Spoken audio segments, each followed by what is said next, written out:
నమస్తే, welcome to one TV news. Kamareddy జిల్లా బాన్సువాడ ప్రభుత్వ ఆసుపత్రి సూపరింటెండెంట్ డాక్టర్ ఎస్ విజయలక్ష్మి పదవీ విరమణ కార్యక్రమం పట్టణంలోని పిఆర్ గార్డెన్లో ఘనంగా నిర్వహించారు.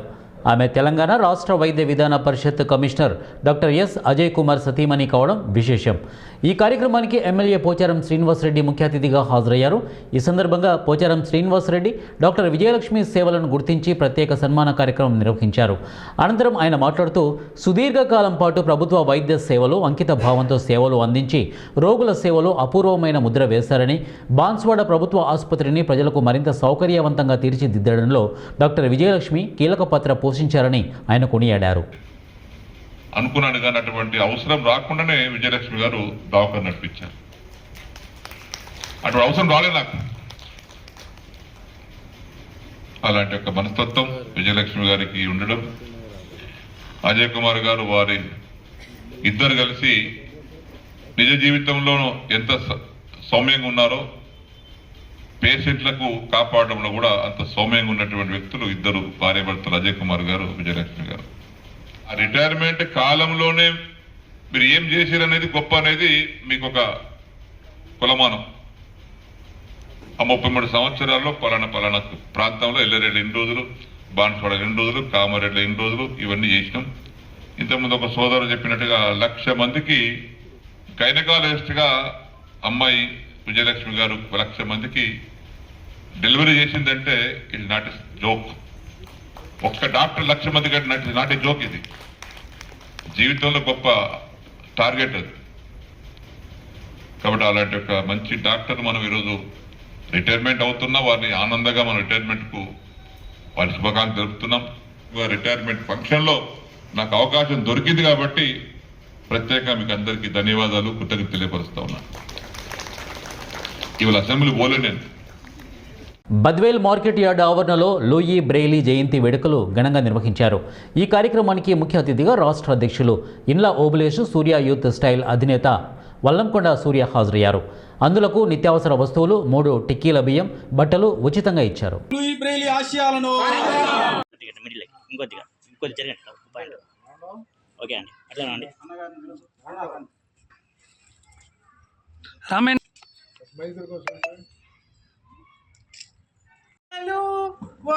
బ్రెయిలు మహానుభావ జేజేలు జేజేలు జేజేలు అందుల కోసం వరప్రసాదమై గిలలో జన్మించితిమయ్యా కారు చీకటను అలుముకున్నయి అందని కారని జ్యోతివయ్య అందుల కోసం వరప్రసాదమై గిలలో జన్మించితిమయ్యా కారు చీకటను అలుముకున్నయి అందని కారని జ్యోతివయ్య మార్గమ చూపినలు మా నీవే మాకు పరమాత్మ జేజేలు జేజేలు జేజేలు ఓలు. ఇది కాదండి లోపల వేరే బుద్ధుంటో చూసినారా, అది లోపం. మనకు దేవుడి కాదు. అలాగే ఈరోజు ఒక మాట ఇస్తాను మీ అందరికీ. నా ఖండంలో ప్రాణం ఉన్నంత వరకు, నేను ఉన్నంత వరకు ప్రతి సంవత్సరం 10,000 రూపాయలు 10,000 రూపాయలు నేను ఇస్తా నగదు. అది మీరు కూరగాయలు కొంటారో, కిరాణా వస్తువులు కొంటారో, దుప్పట్లు కొంటారో, భోజనాలు పెడతారో మీ ఇష్టం. ఎందుకంటే నా స్వభావం అటువంటిది. నేను సంపాదించేటటువంటి దాంట్లో నేను ఎంతో మందికి నేను సాయం చేశాను.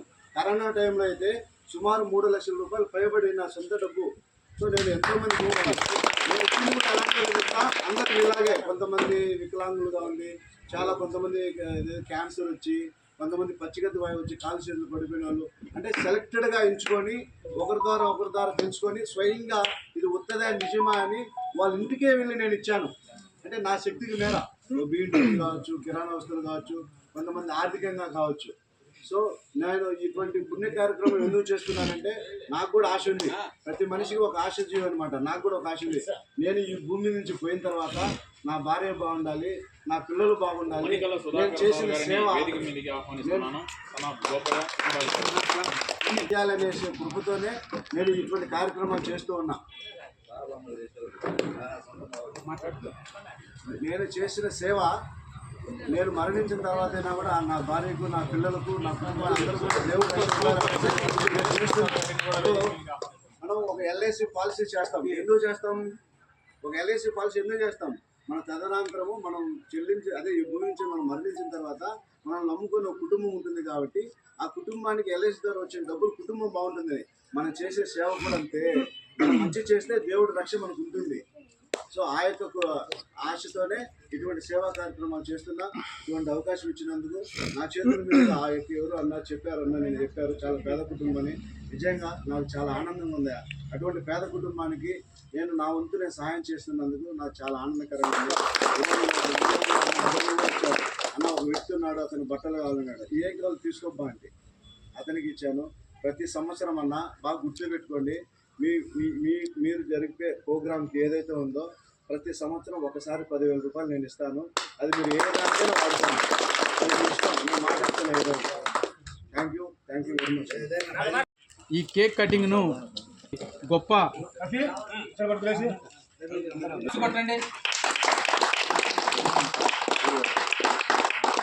సూర్యుడున్నా కొంచెం ఆగు పక్క టీ తీసుకుంటే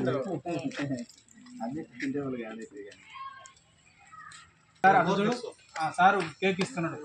అట్లా చూడు. ఏం కాలే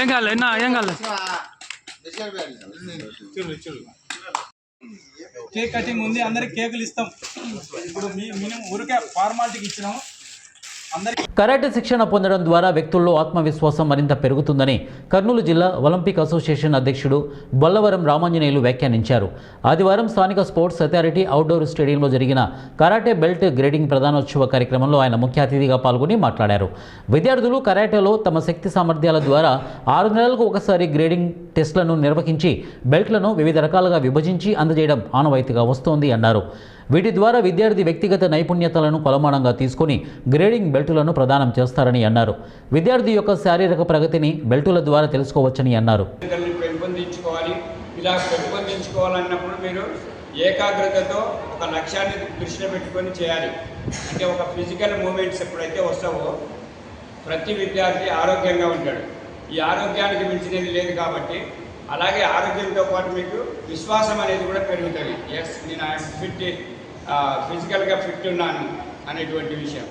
ఈ ఫిజికల్గా ఫిట్ ఉన్న వాళ్ళు ఎప్పుడైనా బెల్టులు సాధించడానికి అవకాశం ఉంటుంది. అంటే ఫిట్నెస్ వచ్చేసి ఈ మార్షల్ ఆర్ట్స్లోనే వస్తుంది. సిటీలు మాస్టర్లు ఎవరైతే మీకు నేర్పిస్తున్నారో వారి దగ్గర రెగ్యులర్గా ప్రాక్టీస్ చేయాలి. మీరు కలర్ బెల్ట్లను సాధించాలి. అలాగే భవిష్యత్తులో వచ్చే విద్యా ఉద్యోగ అవకాశాల్లో కూడా ఈ సర్టిఫికేట్స్ ఉపయోగపడతాయి. కాబట్టి ఈ బెల్టులు మీకు ఆధారం. అంటే ఫస్ట్ 6 months ఏం చేసినాం, 1 yearకి ఏం చేసినాం, 1.5 yearకి ఏమి, అలాగే 8 years ప్రాక్టీస్ చేస్తే ఒక బ్లాక్ బెల్ట్ రావడానికి అవకాశం ఉంటుంది. తొందరగా బ్లాక్ బెల్ట్ మీకు ఇచ్చి ప్రయోజనం ఉండదు. మీరు ట్రైనింగ్ చేసే క్రమాన్ని బట్టి మీ అభివృద్ధి మీ ప్రోగ్రెస్ని బట్టి బెల్ట్ గ్రేడింగ్ టెస్ట్ అనేది ఉంటాయి. మీకు వచ్చినాయి ఇప్పుడు ఆరెంజ్ బెల్ట్స్ వచ్చినాయి, గ్రీన్ బెల్ట్స్ వచ్చినాయి, మళ్ళీ గ్రీన్ బెల్ట్ 2, 1, 3 అని గ్రేడ్లు ఇచ్చినారు. ఇలాంటి విజయనగరం జిల్లాలోని భోగాపురం గ్రీన్ఫీల్డ్ అంతర్జాతీయ విమానాశ్రయం ఆంధ్రప్రదేశ్ అభివృద్ధిలో గేమ్ చేంజర్గా మారబోతోంది. ఉత్తరాంధ్ర వాసుల చిరకాల స్వప్నమైన భోగాపురం అంతర్జాతీయ విమానాశ్రయానికి ట్రయల్ రన్గా జనవరి 4న తొలి వాణిజ్య విమానం దిగనుంది. ఢిల్లీ నుంచి బయలుదేరే ఈ ఎయిర్ ఇండియా విమానం ఉదయం 11 గంటలకు కేంద్ర పౌర విమానయాన శాఖ మంత్రి కింజారపు రామ్మోహన్ నాయుడు, ఎంపీ కలిశెట్టి అప్పలనాయుడు, ఇతర విమానయాన శాఖ అధికారులతో రానుంది. ఈ చివరి ట్రయల్ రన్ విజయవంతమైన తర్వాత ఈ జూన్ నెల నుండే ఎయిర్పోర్టు నుంచి రాకపోకలు సాగించేందుకు సిద్ధంగా ఉన్న ఇతర విమానయాన సంస్థలతో మంత్రిత్వ శాఖ చర్చలు జరపనుంది. ఉత్తరాంధ్ర వాసుల కలలు ప్రాజెక్టుగా భోగాపురం గ్రీన్ఫీల్డ్ అంతర్జాతీయ విమానాశ్రయం రూపుదిద్దుకుంటోంది. భోగాపురం విమానాశ్రయం అందుబాటులోకి వస్తే విశాఖపట్నం దక్షిణ భారతదేశంలోనే ఒక ప్రధాన ఆర్థిక కేంద్రంగా మారుతుంది. 24 గంటల పాటు విమాన సర్వీసులు, అంతర్జాతీయ కనెక్టివిటీ, వేలాది ఉద్యోగాలతో ఉత్తరాంధ్ర దశ తిరగబోతోంది. మన్యం విప్లవ వీరుడు అల్లూరి సీతారామరాజు పేరిట రూపుదిద్దుకుంటున్న భోగాపురం అంతర్జాతీయ విమానాశ్రయం ఇప్పుడు శరవేగంగా వాస్తవ రూపం దాల్చుతోంది. ఇది కేవలం ఒక విమానాశ్రయం మాత్రమే కాదు, ఉత్తరాంధ్ర జిల్లాల ఆర్థిక ముఖ చిత్రాన్ని మార్చే ఒక అద్భుతమన్నారు. ఈ కార్యక్రమంలో విజయనగరం ఎంపీ కలిశెట్టి అప్పలనాయుడు, మంత్రి కొండపల్లి శ్రీనివాసరావు, విజయనగరం ఎమ్మెల్యే అతిథి విజయలక్ష్మి గజపతిరాజు, నెల్లిమర్ల ఎమ్మెల్యే లోకం Madhavi, Visakhapatnam MP Bheemili MLA, Bhogapuram international airport chief executive officer Ranbir Singh, సిబ్బంది మహేష్, ఈశ్వర్, సంగీత తదితరులు ఈ కార్యక్రమంలో పాల్గొన్నారు. కాంట్రిబ్యూట్ చేసినటువంటి వారు మరి ముఖ్యంగా ఉత్తరాంధ్ర ప్రజానికం అందరికీ కూడా ఈ శుభ సందర్భాన్ని శుభాకాంక్షలు అందరికీ కూడా తెలియజేసుకుంటున్నాను. ఇప్పుడు ల్యాండ్ అవుతున్నప్పుడు ల్యాండ్ అయిన తర్వాత పైలట్ అనౌన్స్మెంట్ చేశారు ఫ్లైట్ లో, అల్లూరి సీతారామరాజు అంతర్జాతీయ విమానాశ్రయంలో మీ అందరికీ కూడా స్వాగతం అని. ఆ మాట వినడానికి ఎన్నో సంవత్సరాల నుంచి మనం ఎదురు చూస్తూ ఉన్నాం. వాస్తవానికి చెప్పుకోవాలంటే ఈ యొక్క భోగాపురంలో ఎయిర్పోర్ట్ అన్నటువంటి బీజం వేసినటువంటిది మన విజనరీ లీడర్, మన ముఖ్యమంత్రి వర్యులు శ్రీ నారా చంద్రబాబు నాయుడు గారు. ఆ రోజు ఉత్తరాంధ్ర అంతటిని కూడా కలిపి కట్టుగా మనం అభివృద్ధి చేయాలనంటే ఒక ప్రాజెక్ట్ అందరికీ ఉపయోగపడే విధంగా, కనెక్టివిటీని పెంచే విధంగా ఇక్కడ చేయాలనే ఆలోచనతో అప్పుడు మన ఉత్తరాంధ్ర నుంచి పార్లమెంటు సభ్యుడిగా కేంద్ర మంత్రిగా ఉన్నటువంటి కోసపాటి అశోక్ గజపతిరాజు గారి తాలూకు ఆధ్వర్యంలో ఆనాడు 2016లో కేంద్ర ప్రభుత్వం నుంచి ఇన్ ప్రిన్సిపల్ అప్రూవల్ ఈ భోగాపురం ఎయిర్పోర్ట్ కోసం చేసుకోవడం జరిగింది. కానీ తర్వాత ప్రభుత్వం మారడం వల్ల, అనేక కారణాల వల్ల, అనేక ఇబ్బందులు రావడం వల్ల ఆలస్యమైనా మళ్ళీ ఆ భగవంతుడి అవకాశం నాకు కల్పించాడు. ఈ మూడోసారి ఈ యొక్క ప్రాంతం నుంచి పార్లమెంట్ సభ్యుడిగా గెలిచి మళ్ళీ కేంద్ర మంత్రిగా సివిల్ ఏవియేషన్ శాఖగా నాకు చేసిన తర్వాత ఇది దేవుడు నాకు ఇచ్చినటువంటి ఒక వరంగా భావించి 18 నెలల్లో ప్రతి ఒక్క నెల కూడా ఇక్కడ ప్రత్యేకంగా రివ్యూలు పెట్టుకొని చంద్రబాబు నాయుడు గారు మాకు ఒక ఛాలెంజ్ ఇచ్చారు. ఎప్పటికల్లా పూర్తి చేస్తారని మొదటి నెలలోనే ఇక్కడ రివ్యూ మీటింగ్ పెడితే ముఖ్యమంత్రిగా ఆయన అడిగిన తర్వాత మేము డిసెంబర్ 26కి ఇది కంప్లీట్ చేయాలని ఉంది సార్ అని చెప్తే, డిసెంబర్కి కాదు ఉత్తరాంధ్ర అభివృద్ధి చెందడానికి ఇది ప్రధాన కారణం కాబోతుంది కాబట్టి 6 నెలల ముందే దీన్ని పూర్తి చేయాలని చెప్పారు. ఆయన ఇచ్చినటువంటి మాటని శాసనంగా తీసుకొని 6 నెలల ముందే పూర్తి చేయాలన్న ఆలోచనతో ఎంత ఫాస్ట్ గా ఈ ప్రాజెక్ట్ నడిపించామో మీ కళ్ళ ముందు మీరే అందరూ కూడా చూశారు. ఈ స్థాయికి ఈ రోజు ప్రాజెక్ట్ ఇక్కడికి విచ్చేసిందనంటే దానికి చాలా మందికి మనం ధన్యవాదాలు తెలియజేయాలి. ముఖ్యంగా జిఎంఆర్ గ్రూప్ కి ఒక సొంత ప్రాజెక్టులా పబ్లిక్ ప్రాజెక్ట్ ఏ రకంగా అన్ని విధాలుగా కూడా ముందుకు నడిపించాలో వాళ్ళు కూడా కంప్లీట్ గా ఎక్కడా లోటుపాట్లు లేకుండా వాళ్ళు నడిపించారు. ఎల్ఎన్టీ సంస్థ కన్స్ట్రక్షన్ లో, అలాగే రాష్ట్ర ప్రభుత్వం మరి ముఖ్యంగా కేంద్ర ప్రభుత్వం నుంచి డీజీసీఏ గానీ, ఎయిర్పోర్ట్ అథారిటీ ఆఫ్ ఇండియా గానీ ఎవరైతే స్టేక్ హోల్డర్స్ ఉన్నారో అందరూ కూడా కలిసి కట్టుగా వాళ్ళ తాలూకా పనిని ఎక్కడ కూడా లోటుపాటు లేకుండా చేశారు. దానివల్ల ఈ రోజు ఈ స్థాయికి మనం అనుకున్న సమయానికి ముందే మనం చేరుకున్నాం. వీటన్నిటికంటే ముందుగా నేను ధన్యవాదాలు ఎవరికైనా తెలియజేయాలనంటే స్థానిక రైతాంగానికి, భూమి త్యాగం చేసి వాళ్ళందరూ కూడా ఇంత బ్రహ్మాండమైనటువంటి ప్రాజెక్ట్ ఈ రోజు కట్టడానికి అవకాశం ఇచ్చినటువంటి ప్రతి ఒక్కరికి కూడా మరొకసారి మనస్ఫూర్తిగా నా నమస్కారాలు ఆ రైతులందరికీ కూడా తెలియజేసుకుంటున్నాను. మీ తాలూకా త్యాగాన్ని వృధా చేయకుండా ఈ రోజు ఈ భోగాపురం ఏదైతే విజయనగరంలో ఒక ప్రాంతంగా ఉండిందో అదే భోగాపురం ఈ రోజు వరల్డ్ క్లాస్ లో ఒక సిటీగా తయారు చేయడానికి బీజం పడిందని కూడా ఈ సందర్భంగా తెలియజేస్తున్నాను. కర్నూలు జిల్లా పెద్దగడుబూరు మండలం చిన్నతుమ్మలం గ్రామానికి చెందిన ఒంటరి మహిళ గంగమ్మ చిన్న టీ హోటల్ కొనసాగిస్తోంది. గ్రామంలో కొందరు ఈమెను చూసి ఓర్వలేక ఫుడ్ కమిషనర్ అధికారులకు ఫిర్యాదు చేయడంతో గంగమ్మ హోటల్పై మాత్రమే తనిఖీలు చేశారు. దీనిపై అధికారులకు గంగమ్మ స్పందించారు. కమ్మరి బ్రహ్మయ్య, వీరేషు కామవరం, గంగాధర పాతకక్షలు దృష్టిలో పెట్టుకుని ఒంటరి మహిళ అయిన గంగమ్మ హోటల్ దగ్గరికి వెళ్లి మరీ గొడవకు దిగారు. ఆమె వాళ్ళని ఎదిరించే ప్రయత్నంలో గొడవ సాగింది. ఆమెపై నానాబూతులతో రెచ్చిపోయారు. బాధతో బూతులు తిట్టి అవమానించారని పోలీసులకు ఫిర్యాదు చేయగా పోలీసుల నుండి ఎటువంటి స్పందన లేకపోవడం, పైగా అనుమానం తట్టుకోలేక చనిపోతానని చెప్పినా పట్టించుకొని పోలీసులపై మనస్తాపానికి గురై పురుగుల మందు తాగి ఆత్మహత్యా యత్నానికి పాల్పడింది అని గంగమ్మ ఆరోపించింది. బాధితులపై కఠిన చర్యలు తీసుకోవాలని గంగమ్మ డిమాండ్ చేస్తుంది.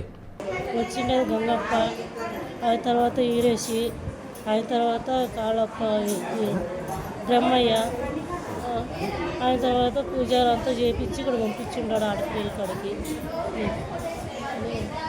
నాకేదో ఒకటి న్యాయం చేయండి. ఆడ పోలీస్ స్టేషన్లో 3 రోజులు తిరిగితే కానీ పట్టించుకోవట్లేదు. మేము నాకు ఇంక ఉండకూడదని నేను ఇక వచ్చి మందు తాగినాను. దానికి కారణం ఏం చేస్తారో మీకే తెలియాలి. నేను ఒంటరి బతికి నాకు ఎట్లా సాక్షి ఎవరు లేరు. మా ఆయనలో దూరం ఉంటారు, నేను ఒకటే ఉండేది. అందుకే మించింది ఏం లేదు. ఇంక నేను బతకూడదని పని చేసుకున్నాను. మీరు పోలీసులో పట్టించుకోవట్లేదు. నేను ఇంకెవరు లేదు, అందుకే పోలీసులు ఎదురు. బ్రహ్మయ్య కేసు పెట్టినాడు. బ్రహ్మయ్య కేసు పెట్టినాడు.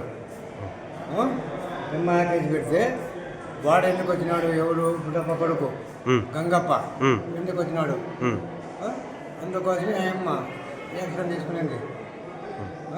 ఎందుకు వచ్చినావా నువ్వు ఎందుకు లేదని గలీజ్ మాటలు తిట్టినాడు వాడు గంగప్ప గాడు ఆయమ్మ మీద గంగప్ప గలీజ్ మాటలు తిట్టినాడు. ఏమని తిట్టినాడు? రంజా గాడిది అన్నాడు అట. రంజా గాడిది అన్నాడంట ఆయమ్మకి రంజా గాడిది అన్నాడంట.